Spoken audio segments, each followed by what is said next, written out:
রাগ, অভিমান, ঝগড়া, ভালোবাসা, সময়, বিশ্বাস এগুলো দিয়ে একটা সম্পর্ক তৈরি হয়। কিন্তু এই সম্পর্কটাকে ভেঙে দেওয়ার জন্য ইগো নামের একটা ছোট্ট শব্দই যথেষ্ট। নমস্কার, অল্প কথায় মনের কথায় আমি অভিষেক। অল্প কথায় মনের কথা সকল শ্রোতা এবং বন্ধুদের সুপ্রভাত।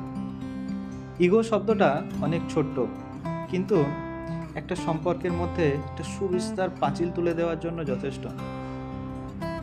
একটা সম্পর্কের মধ্যে রাগ থাকে, অভিমান থাকে, ঝগড়া থাকে।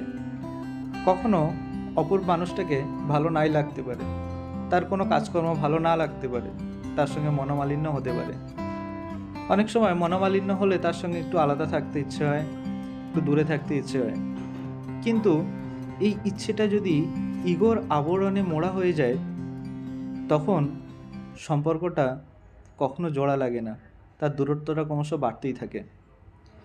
ইগো আসলে আমাদেরকে কারোর কাছে ছোট না হতে শেখায়। কারোর সঙ্গে কোনো সমস্যা হলে আমার ইগো বলে যে আমি তার কাছে ছোট হব না, আমি আগে কথা বলবো না, আমি সম্পর্কটা টিকিয়ে রাখার জন্য প্রথম পদক্ষেপ নেব না। আসলে এই ইগোটা আমাদেরকে সম্পর্ক থেকে অনেক দূরে সরিয়ে দেয়। ইগো বা সেলফ রেসপেক্ট যদি বলা হয়, সেটা অবশ্যই থাকা দরকার।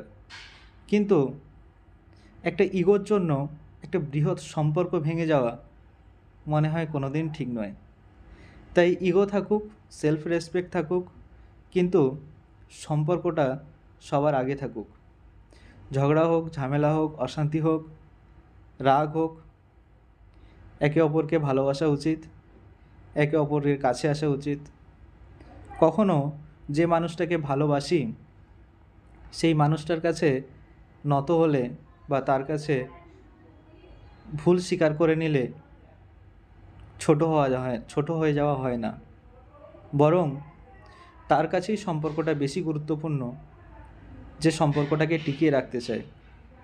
আবার এটাও ঠিক নয় যে একটা সম্পর্ক টিকিয়ে রাখার জন্য বারবার কোথাও নত হওয়া বা বারবার নিজের ভুলটাকে ঢেকে রাখা বা অন্যের ভুলটাকে ঢেকে রেখে নিজেকে তার কাছে নিয়ে আসা। ইগো থাকুক, কিন্তু সম্পর্কটা সবার আগে থাকুক। তাই তো বন্ধুরা, ভালো থাকুন, সুস্থ থাকুন, সবার সারাটা দিন খুব ভালো কাটুক। ফলো করুন, অবশ্যই লাইক করুন। অল্প কথায় মনের কথায় আমি অভিষেক, সবসময় আপনাদের সঙ্গে আছি।